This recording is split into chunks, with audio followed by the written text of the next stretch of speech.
Most engineers remember to check for base shear in horizontal seismic loads, but when it comes to vertical seismic design, many completely miss this. So let's clear this up. See, every structure is designed for lateral seismic forces. Clause 7.2.2 of IS 1893-2016 says you must resist the design horizontal force AH. But what about the seismic loads acting vertically, upward or downward?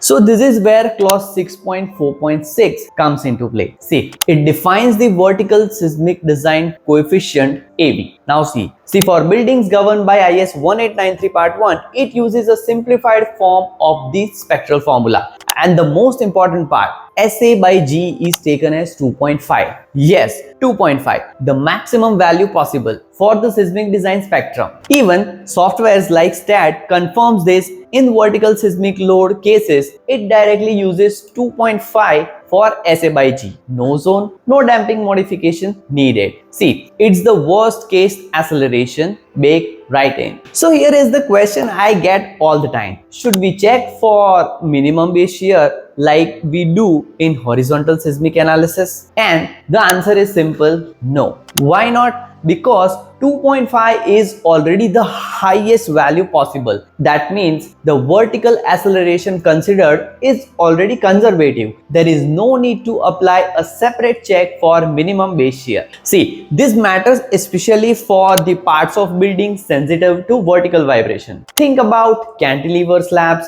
parapets, equipment floors, or mezzanines.